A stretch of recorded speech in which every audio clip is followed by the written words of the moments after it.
Good morning guys. তো তোমরা কেমন আছো? আশা করি সবাই ভালো আছো, আর আমিও কিন্তু আল্লাহর রহমতে অনেকটা ভালো আছি। তো আজকে সকালে আমার বন্ধু কল করে কইতাছে সে নাকি গাড়ি নিয়ে গ্যারেজে যাবো। ফাইনালি কিন্তু আমরা গ্যারেজে এসে গেছি। এখন মিস্ত্রি কিন্তু আমাদের গাড়ি জ্বালাই মারতেছে। তো দেখতে পারতেছো এটা হচ্ছে বগুলিপাড়া। তো ফাইনালি কিন্তু আমরা গাড়ি ঠিক হয়ে গেছে। তো আমি আর আমার বন্ধু কিন্তু এখন গাড়ি নিয়ে আমরা লোডিং পয়েন্টে নিয়ে লাগাই দিছি। তো ফাইনালি দেখতেছো আমি কিন্তু বেলচা মারে কিন্তু গাড়ি লোড করতেছি। কি কমো আর গাইস, বেলচা মারা এত কষ্ট আর কমার মতো নাই। তো ফাইনালি কিন্তু আমাদের গাড়ি এখন লোড হয়ে গেছে। তো এখন গাড়ি নিয়ে আমরা জামুগা। তো এই যে দেখতে পারতেছো গরমে কিন্তু ঘামে গেছি।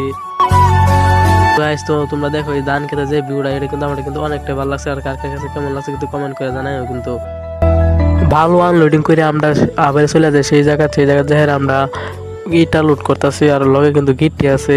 এই তো রোদের মধ্যে গাইস কি কম আর মতো নাই। তো রোদের মধ্যে আমি ইটা লোড করতেছি, তোমরা দেখতে পাচ্ছো। সো গাইস আজকে কিন্তু এই আর আমি বেলচা মেরে গিটটি বরাবর কইছিলাম, সে দেখতেছো শিকড় খায় তারপর আর জীবন কিন্তু টানা টানা করে লেছে। সো গাইস আমরা কিন্তু ডংসং করে আগে গাড়িগুলো লোড এখন হইতেছে আমরা বাড়ি যাওয়ার পালা। সো গাইস আমরা কিন্তু ফাইনালি বাইরে যাই। এই দেখো এখানে কিন্তু আনলোডিং করতেছি। কি কম আর গাইস, বেলচা আনা ভুলে গেছি, সেই জন্য কিন্তু কোদাল দিয়ে গিটটি আনলোডিং করতেছি। সারাদিন রোদে কাম করে কিন্তু আমাদের চেহারা দেখতেছে পুরো কালা হয়ে গেছে। কি কম আর গাইস কোয়ার মতন নাই। তো ফাইনালি এখন দেখতেছে কিন্তু আমরা গাড়ি আনলোডিং করে শেষ। তো এখন ছোট বাচ্চা একটা দেখতেছে কিন্তু বান্দরের মতন ফাল পারতেছে। কি কম আর গাইস কোয়ার মতন নাই। তো ফাইনালি এখন কিন্তু আমাদের গাড়ি আনলোড হয়ে গেছে। তো এখন আমরা বাইরে চলে যাইমু। এই হেয়ারে কিন্তু আমি হাই দিয়ে দিলাম, আর এই হেয়ার কিন্তু আমার হাই দিয়ে দিল। তো আজকের মিনি ব্লগটা এই ছিল। তোমরা সবাই ভিডিওটা লাইক করে আর চ্যানেলটা সাবস্ক্রাইব করে দিও। Bye bye.